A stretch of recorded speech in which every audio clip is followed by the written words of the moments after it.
Thank you for being patient with me as I get this all set up. Okay, I hope we're on the same page.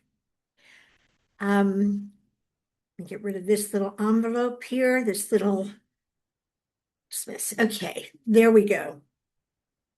All right, so we have covered a lot of ground, and um, kind of want to remind you about my book, The Superpower Secret, because last time we talked about Michael receiving from his grandmother the superpower secret and how it changed his world and changed the whole world.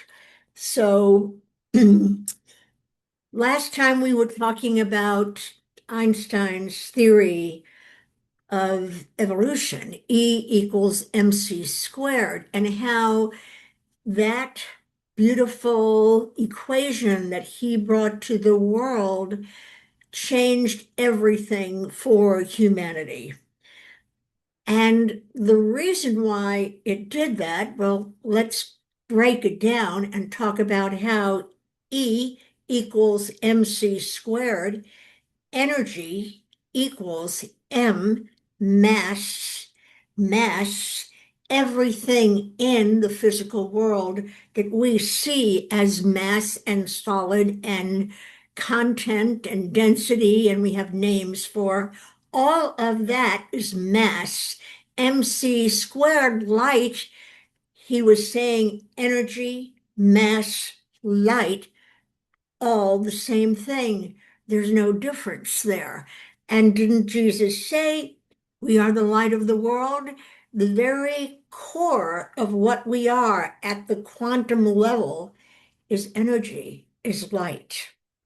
So, what did this revelation really mean to mankind? Well, it is so significant because actually what it meant was it took the distortion of what we have believed incarnation after incarnation after incarnation, that we are separate from our true essence. And it took that and smashed it to smithereens.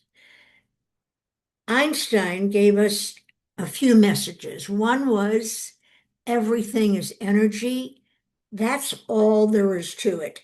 He didn't put a comma or a question mark.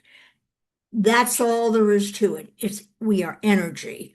That's all there is to it. We are not separate. There's only one unified field, one creative principle, one infinite it.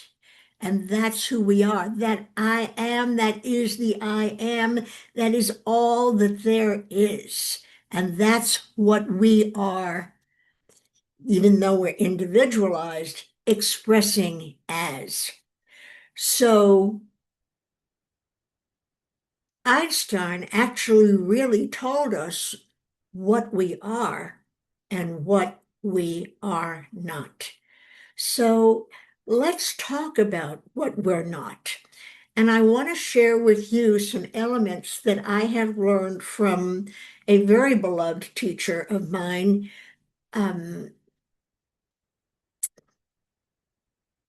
beyondquantum.com, Jules Arness, who gave me these 7 elements when you're looking at what you are not. The first thing that this equation tells us is that we are not our minds. This is a big thing, everybody, that we are not our minds. Why? Because we're filtering what looks like is outside of us, but isn't. We're taking that information that really is nothing, putting it through our minds that incarnation after incarnation after incarnation holds only what separation is from our true nature. And then we give that meaning and have that experience of separation. So I know that what I'm sharing with you is challenging. and that you can still have the most wonderful life and enjoy everything on this plane in this 3D reality, in duality, and still know who you are and be able to shift your consciousness into the essence of who you are and come from there rather than be so reactive to what looks like it's outside of yourself and your little ego mind driving the bus and telling you to be afraid.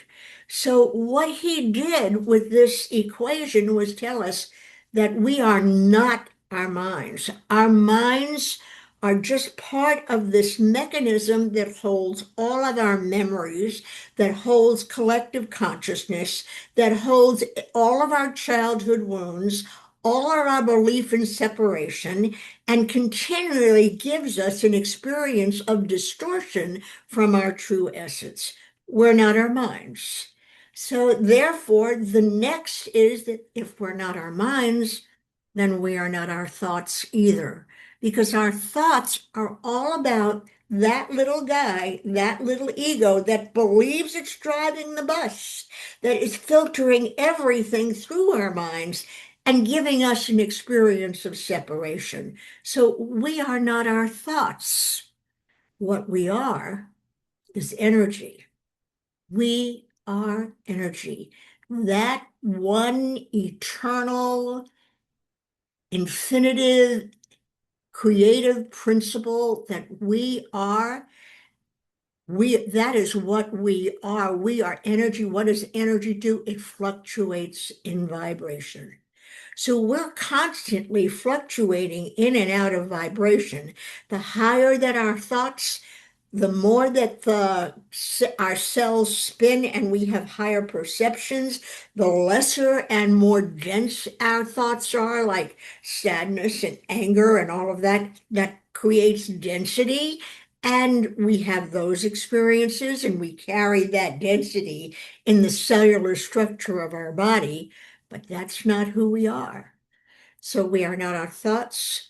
We're not our mind. We're not our thoughts. We're energy that fluctuates in vibration. The next one is that if there's only one, then nothing exists outside of us. Nothing exists outside of us. We may be individualized expressions of it, but the oneness that we are, that's the only thing that really is. We may be having different experiences, but the core of who we are is that one. So now we're not our minds, we're not our thoughts, we're energy that fluctuates in vibration. Nothing exists outside of us. And if nothing exists outside of us and we're playing this game of separation, then this reality is an illusion. We playing it from the little ego guy is an illusion. And the last one is I do not exist. The little I that believes it's Sandy, that is connected to the primal body of fear, keeping us safe in this reality, has a very vital job. I don't want to eliminate that because it has kept us safe. But there's another experience to have while we're here. And that's what this website is all about.